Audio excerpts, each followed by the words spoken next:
Esto, pues el aceite esencial más tóxico que haya, hacen falta como unos 12 gramos, una botellita de estas, más o menos, en un adulto de 70 kilos, de una sola vez.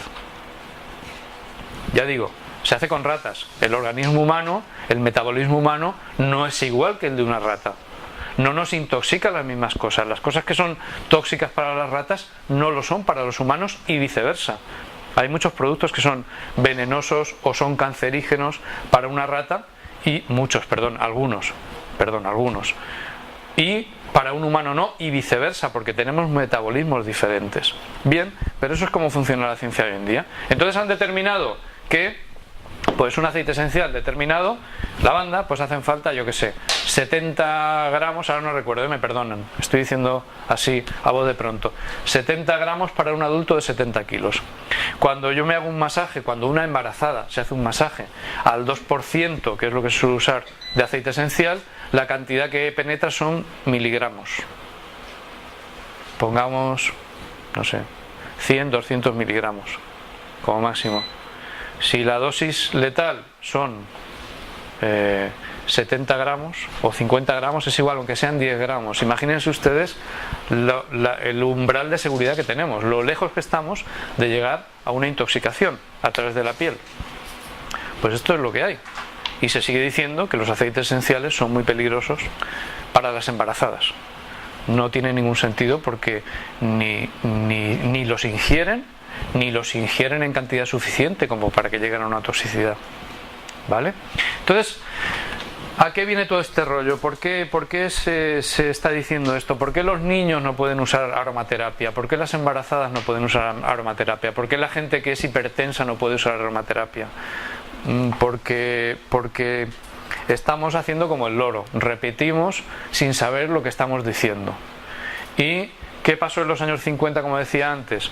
Pues que cuando empezó la aromaterapia no se conocía qué efecto pudieran tener los aceites esenciales, ni sobre la embarazada ni sobre el feto. No se conocía, no se sabía. Entonces se empezó a aplicar mucho en masaje, en estética, en tratamientos de belleza, en tratamientos relajantes, sobre todo porque la aromaterapia funciona muy bien como relajante.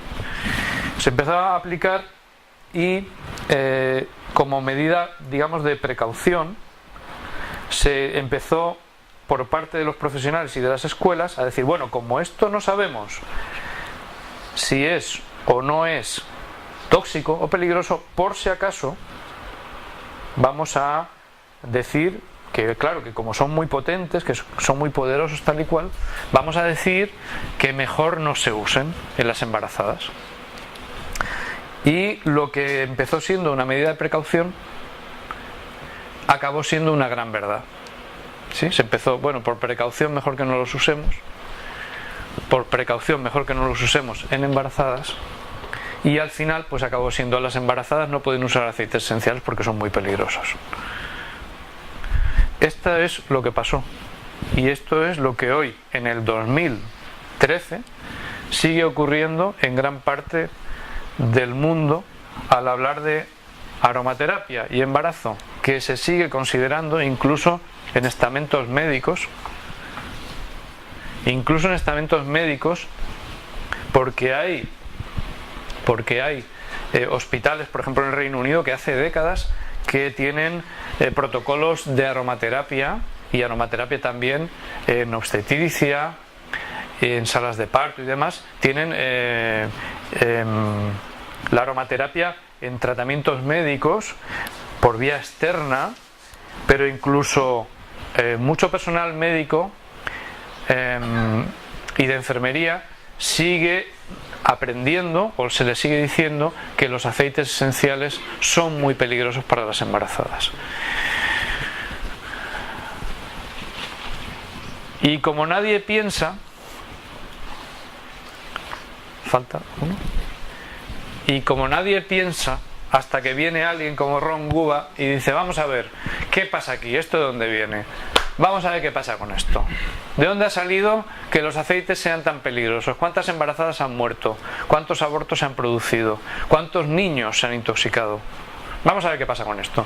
Y el tío va y se pone manos a la obra y empieza a investigar y se da cuenta que lo que ha pasado es que, como no se sabía si podían producir daños o no los aceites esenciales, en su día se optó por la prudencia de vamos a no usarlos, ni en embarazadas ni en niños, porque no sabemos si la embarazada o el feto puede dañarse por el empleo de aceites esenciales.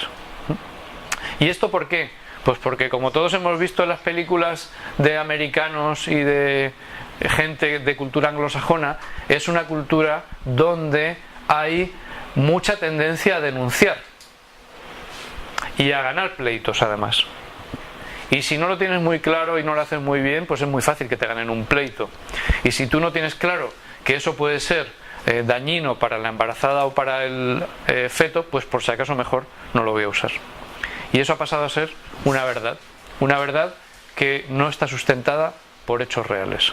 Los únicos casos que hay de embarazadas que han abortado por uso de aceites esenciales no es por tratamientos de aromaterapia, es porque eran mujeres que han leído que hay aceites que son abortivos y que querían abortar, y que se han tomado grandes cantidades de una sola vez o en varias veces para producir el aborto.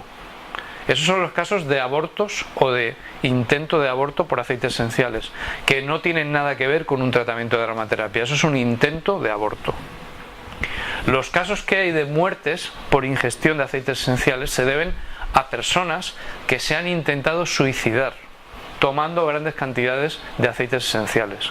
Eso, me perdonan ustedes, pero eso no es aromaterapia, es intento de suicidio o suicidio.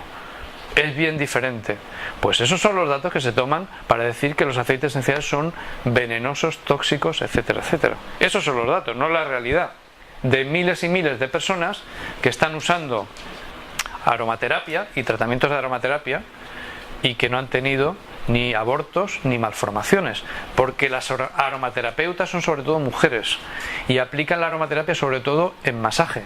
Y cuando tú das un masaje, la persona que recibe el masaje recibe el aceite y su piel lo absorbe, pero la persona que da el masaje no lo da con guantes, también absorbe.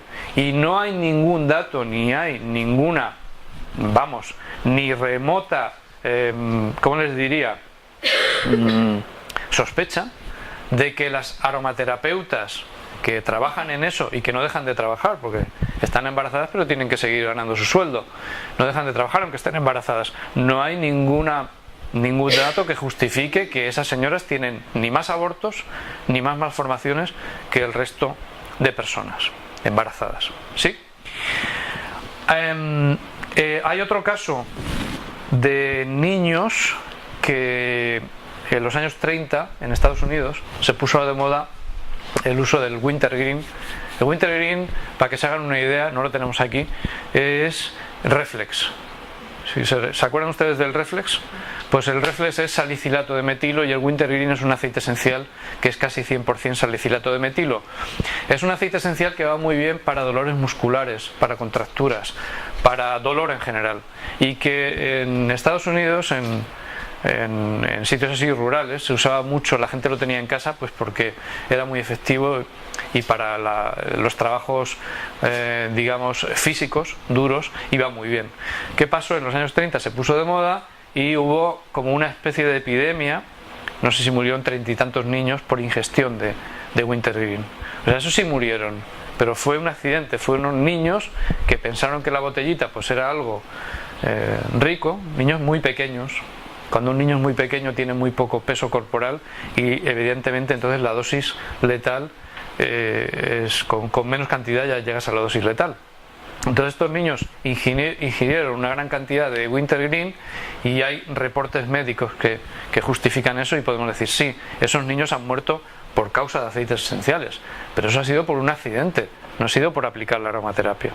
En aromaterapia no aplicamos cantidades brutales de aceite esencial, ni por vía externa ni por vía interna. Un médico no le receta a una persona más de 3 gotas 3 veces al día de un aceite esencial, un médico, por vía interna, ¿vale? Y con 9 gotas es imposible que una persona se muera o se intoxique.